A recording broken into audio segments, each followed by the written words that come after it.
everybody. It is Thursday morning. We are here. We have a guest, Cullen Roper. Cullen was a former Gator. He's currently freshman. Are you not in school yet? A couple weeks. He's at school, Mount St. Mary's. Has a really interesting recruiting story, I think. Outfielder there. He's going to hit with us. Coach Vin is here as well. If you look over Coach Vin's right shoulder, you will see he's got a band. So we have a really interesting drill that he's going to take us through. So both Cullen and I are going to swing with this. We're going to do, we got 3 different things to do. Coach Vin, you ready? I am ready. Okay. So the first thing I'm going to do is I'm going to give Cullen the band. All right. We kind of discussed it a few minutes ago. So what he's going to do is he's going to take the band, he's going to put it in the middle of his front foot, and he's going to take the other end of the band and he's going to wrap it around his top wrist. All right. So you can see, one of the things that we try to teach here is, in order to be a good hitter and to hit with consistent power, we have to get as much space between our hands and our front foot as possible. So we call that the stretch. All right, so that's what the band's going to represent. So we want that stretch to go as far as possible. So think about flicking a rubber band at someone. All right, the more you pull back, the further it goes. And your swing is essentially the same thing. So the more we get our hands back, ideally we want it over our back foot, the further the ball is going to go and the more backspin we're going to get when we make contact. And it also makes more room for error. So if you miss time of pitch, if your hands are back, it's easier to hit it, or you give yourself more of a chance to put it in play rather than striking out because your hands aren't far back enough. So Cullen, let's do 5 reps.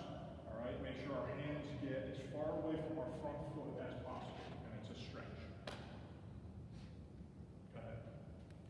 Good. Good. Nice. So as you're doing this, Cullen, where are you feeling? More my core, like shoulder, like up here more. Okay, which part of your core? The front or the back? Oh, Or the whole thing? like right here. Right. So when you pull your hands back, you should feel that stretch right here on the side of your core. All right. So is that where you're feeling it? Yeah. Good. Good. 2 more. Nice. Excellent. So let's come on over here. We're going to take fence swings. Okay. 5 fence swings. I want you to talk about what you feel in your body as you're taking your swings.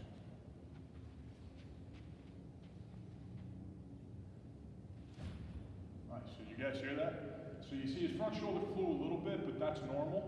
Now he's feeling the stretch. Are you feeling the stretch between hand and foot? Just like. Yeah, so that right there sped up his back. So now the only adjustment you have to make on the fence is just stay close. That's okay. That's all right.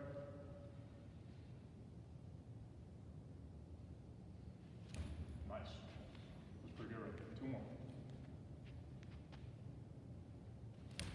Good. Head's on a nice angle. Very good. Good stuff right there. Coach Bill? Yeah, my turn? It's your turn. All right, it's my turn. So I'm going to put Coach Bill through the exact same thing. Around the front foot. Wrap the other end around your top wrist. Yep, take your time.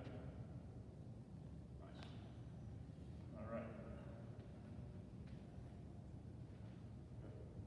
You see that knob's going right to the catcher. If there's a catcher behind him, those top 2 fingers, the thumb and the pointer, are off the bat. No, Alex, I can also feel it Yep. in my left hamstring. My left hand, maybe it's my hamstring. Which, the outside? My front hamstring. Your front, so like the outside of your front hamstring or the inside? The back. The right? back. The back. I got my hamstring and my front hand, 2 more.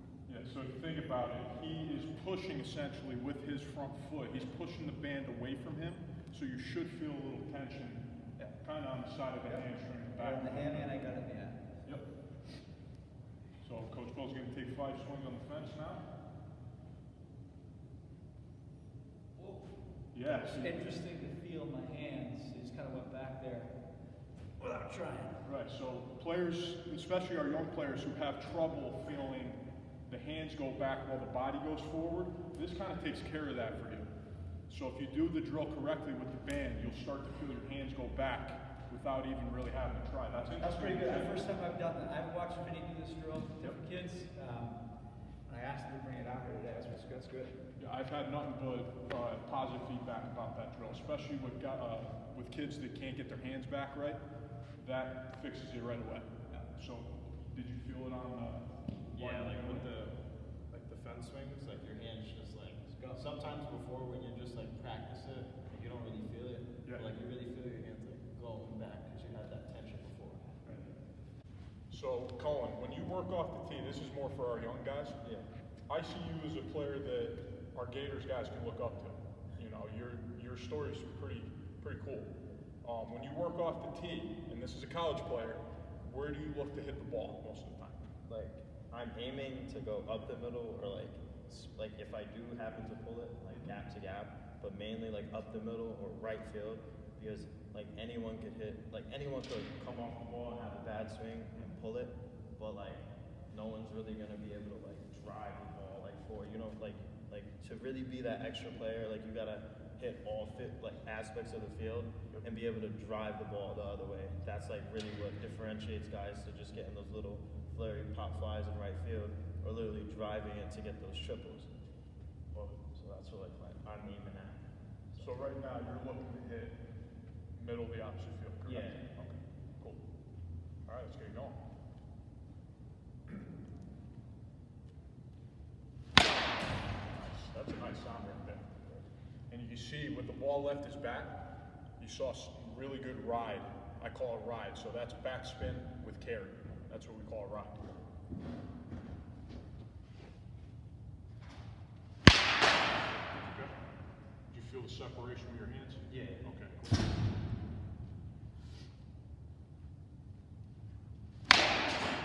Alright. So during my lessons, I ask a lot of questions to my players because I'm a field hitter and I know most hitters are. So they may not feel something while they're doing the drill. So I know you ask not a lot of questions, but if you see that they don't feel something, you'll ask like, hey, what'd you feel on that one? So that's why I ask you a lot, like, what did you feel? Especially if a drill, if you took a rep and you didn't like it, and I can see it, I always ask, how did that feel? Yeah. That way you can think about, okay, what went wrong there? So what do you think went wrong in that one? I just didn't get my hands back enough. Like Yeah. Yep. that's usually like the issue with me, like just getting my hands back. And I help a lot of like my fellow like college players. Like they're like, oh, like I'm in the ground ball and they're trying to like critique everything. And it's just like sometimes it's just so simple of just like get your hands back. Like a lot of players, like it helps them out a lot. Nice. All right, stick to me. So I saw your hands get back better on that one. Yeah. And just the sound was different. Just stay close a little longer. Close. Yes. That was awesome right there. I knew right away. Right before you swung. Yes. Awesome. Coach Bill, ready? I'm ready. All right. So I was keeping count. Someone got 2 up the middle. Yes. That's your. All I really care about is who hits the ball hard. Oh, okay. Twice Cullen's age. I want to see if I can hit the ball hard. I mean, he hits the ball pretty hard. All right. All right. Nice.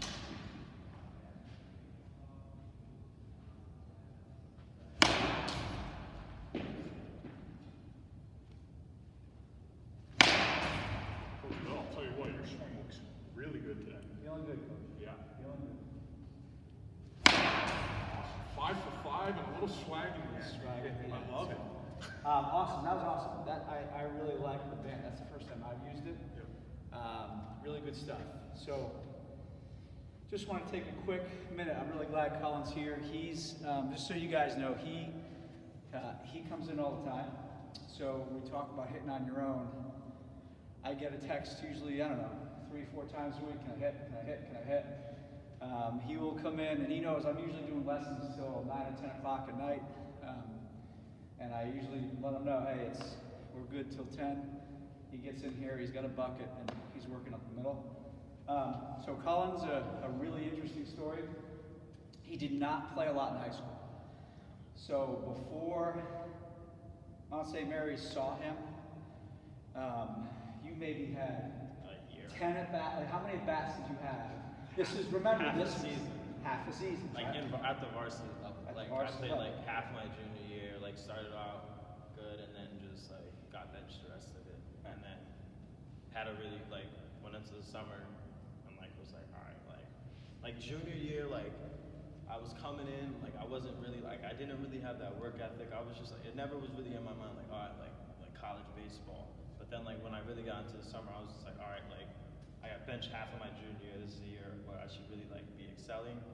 And then that's when I really like saw the like separation of like me being a better player when I started like coming in and like really putting in like when I was there every day hitting like 150 balls off the tee and just getting in reps because like a lot of these players nowadays like they think like all right like I could go like I don't think I've like he knows how like spending money and like I haven't spent money on like unless the initial time when I first met him when I like before I was a Gator when I did a hitting lesson that was like the only time when I've like spent money on a lesson but like me hitting alone and like just off the tee like it gets kind of repetitive sometimes but like you learn a lot about your swing so like if I roll over on a ball or like I like pop up like I can feel like what I'm doing wrong because like you're getting all those reps in and that's like a big thing about being a player is like self-evaluation on being like all right like what did I do because you can't look at your coach like in over here they don't like it's not like every swing they're coaching you so it's every so often so you have to think when you're in the cage and you got 5 reps and the machine is on like a lot and you're like oh shoot like you can't like hey coach like what am I doing wrong why am I missing the ball so it's like being like training yourself alone to see what you're doing wrong is like a huge factor that like really that I saw like a big difference in me. Yeah. And that's one thing about Cullen was he would take little things we would do in practice and little concepts or text hey what do you see in my swing say hey you know what either you're not getting your hands back or Cullen sometimes his front shoulder is a little bit too elevated too early and then all of a sudden he's swiveling off the ball but I can say he would come in and he'd come in and work on it. And I know even going to college, you made a couple of small adjustments in your setup. I remember you sending me a couple of videos and like, oh, you narrowed up and you got taller, which I liked. I thought was really good in your swing. And Cullen was a kid that, he didn't really know. He had no idea what you were doing. It was just like coming in, whatever. And he gradually started taking things and making them his own. And I think the recruiting part, one of the things we bring all these college coaches in the summertime to evaluate you guys in practice. And I remember the coach from Mount St. Mary's. One thing about Cullen, he wasn't in an AAU program from the time he was 10. Yeah. And he wasn't. But the one thing you did have, you had really good energy because you're not a plus runner. I know you don't want to hear that. Yeah. You're not. You're a good runner, but you're not a plus runner. And so, but you have really good energy. And so, meaning that when you practice, like everything's like a game. Right? You're on the field, you're hitting, you're running after fly balls, you're doing the drills, we're working the quarterback drill, working drop steps, it's always like a game. And so the coach at Mount St. Mary's was watching you, and you were having a really good day. Yeah. I turned to Coach Tonelli, and I'm like, Cullen's having a good day today. And all of a sudden, the coach comes in, grabs him, and says, hey, we want you to run the 60. And he took you in the back, he took you on a fast track, which was nice. And you ran a pretty good 60. And I think for those guys, they just saw your energy, they saw pretty good speed, and bat speed. One thing you do have is you have some bat speed. And I think it's neat because, again, you weren't a guy that was like this high profile put out of high school. For you, it was more how you play. Yeah.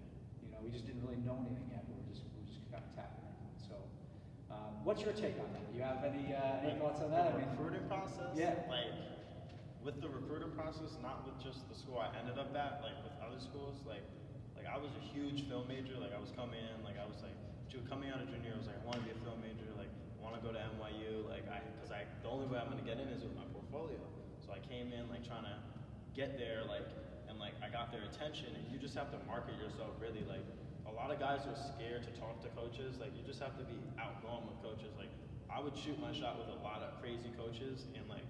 There were some like coaches I was in cahoots with that like you would like be like mind boggled that I was even talking to them but like the fact that like you have to market yourself, that's the biggest thing because like they want a guy who's confident because like when I'm up at the plate like I can't think like oh I'm facing a Stanford commit and you're like up there scared. You gotta think like yo I've been playing baseball 10 years of my life or more, like I gotta be confident. So when they see those players come in, like ask them questions like, oh, what major do you guys offer? Like, what's your school like?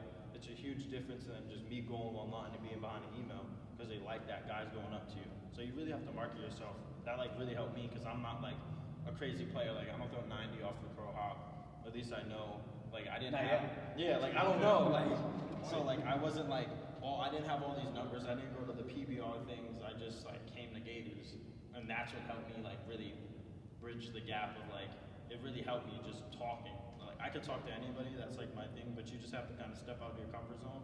Because if I wouldn't have done that, then like I probably wouldn't have been where I'm at like right now and have the option to even like be like, what school am I gonna go to? Yeah, awesome. I appreciate you coming in. It's always good to see you guys. I know with the card situation, we'll see you here and there, and then hopefully everything opens up soon. Get all the guys back. I know we miss them all. Coach Vin, any parting shots? I mean, the biggest thing to take away from Cullen, in my opinion, is you just need to have heart. That's, the biggest thing. I get questions all the time. What separates a good, high school player from a good college player? And a lot of it's just effort. And Cullen is a perfect example of a kid that every time I come to work, he's in one of these cages, either doing Getting in the way. It's like, drill. Colin, you gotta leave. We got lessons there. You gotta get out of the way. And you know what? That's okay. That's one of the things that separates players is how hard they work. Colin doesn't have an outstanding tool, and that's not to put you down. It's very hard for a baseball player to have one outstanding tool. You know what I mean? Yeah. So you really want to make a name for yourself as a baseball player, you got to work hard. And you already understand that and have understood that since you came in here.